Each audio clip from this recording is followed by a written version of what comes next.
This podcast episode is going to be a continuation of why I don't like positivity. And let's get into why that is. Yes, I don't like positivity. And I want to quote a stanza of Havamal and a part of a song to show my point. Here's the stanza from Havamal in Jackson Crawford's translation of the Poetic Edda. The stanza is this. It's stanza 51.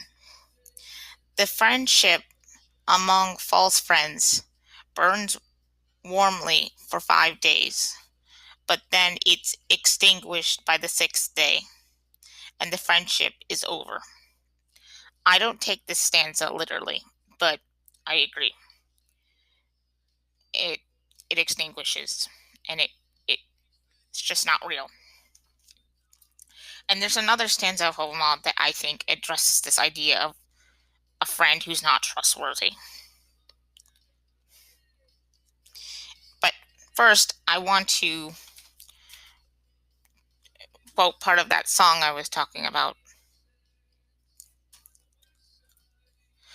The part of the song I'm talking about is a part of the song Illusion and Dream by Poets of the Fall. And that part is this. It doesn't solve a thing to dress it in a pretty gown. A stone will not need you to guess if you are still going to drown. Yes. It doesn't solve a thing to dress it in a pretty gown. A stone will not need you to guess if you're still going to drown, which is something I completely agree with. And that part is something I can agree with completely. And I think we need to. And here's the other stanza of Havamal I was talking about. But if you have another friend and you mistrust him, but want to benefit from him, nonetheless, you should speak to him kindly, flatter him, and repay his treachery with your own. Another stanza similar to that. This same friend, if you mistrust him and you suspect him to be false in his words, you should talk with him, laugh with him, but repay just what he gives you. Absolutely. And that's what I'm talking about when I talk of my friends. He basically falls into these stanzas by the way of positivity culture. I don't agree with his message. I don't want to be a positive person. I think optimism is boring and draining. I consider a lot of optimists to be blood-sucking leeches on some level, because they suck everything out of you just like a narcissist would. And when you tell them of your pain and you try to get them to see that these other people like my friend, if I can call him that, exist, that these toxic people who are just as much blood-sucking leeches as they are exist, and that you've been hurt by them, they just like to say, oh, you should think positive, oh, you should be nice, and oh, you should be kind and forgive. Yeah, no way.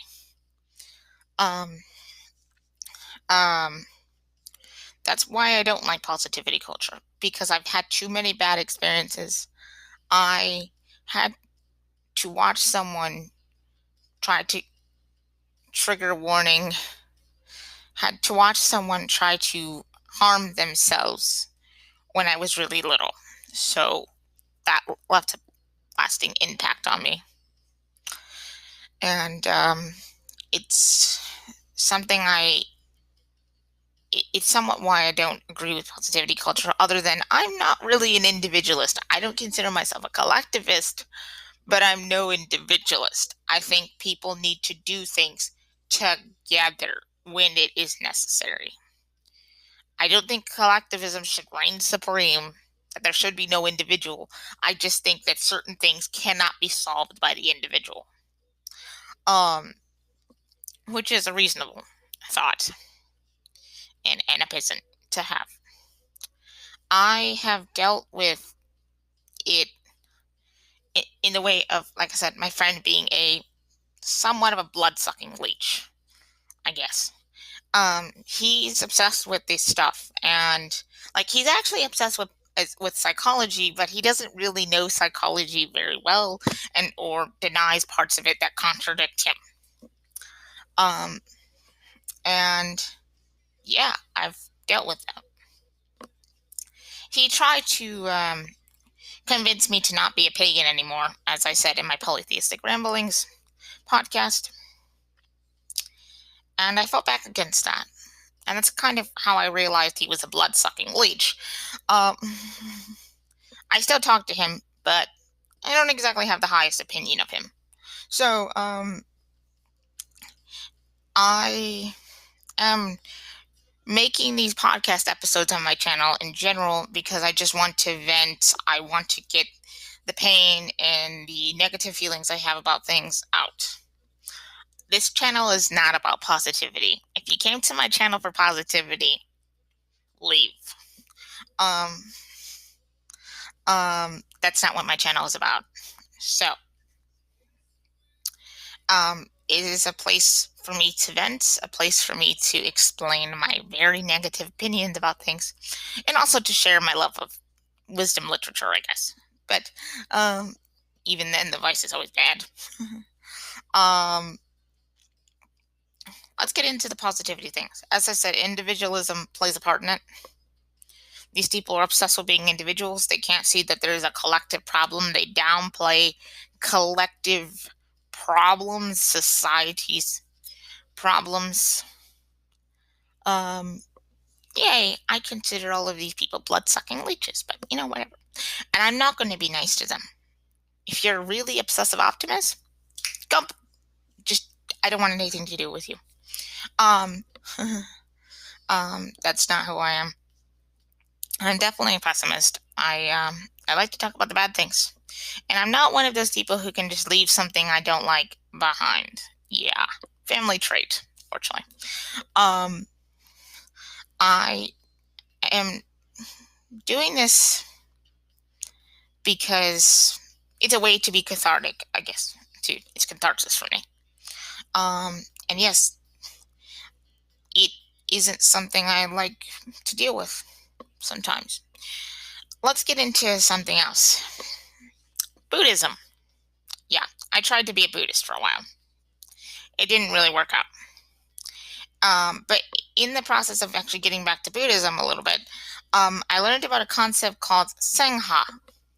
And that idea is something similar to what Hovama says. And that is the idea of community and having friends and in good friendship. In Buddhism, that is the highest thing. You should aspire to want friendship, to be a part of a community. You should not be an individual. You should the self, because one of the other tenets of Buddhism is that the self doesn't exist. So, of course, to be connected to others is important. Friendship is important. So that's part of it. But I agree with that. As even Hovama says, who are you if you have no one? Who are you if you have no one to love or no one to love you? You are nothing. And I think that's why I don't agree with positivity culture, because it relies too much on the self. It has no real idea about family or connections. And it also plays off the premise of the survival of the fittest thing. So we individually fight to survive, even though one person fighting in the savannah of Africa would not have survived. They most certainly would have been eaten by a tiger. Basically, if that for that really individualistic person in the ancient times, yeah, they most certainly would have been eaten by a tiger, or in Scandinavia by a polar bear. uh, but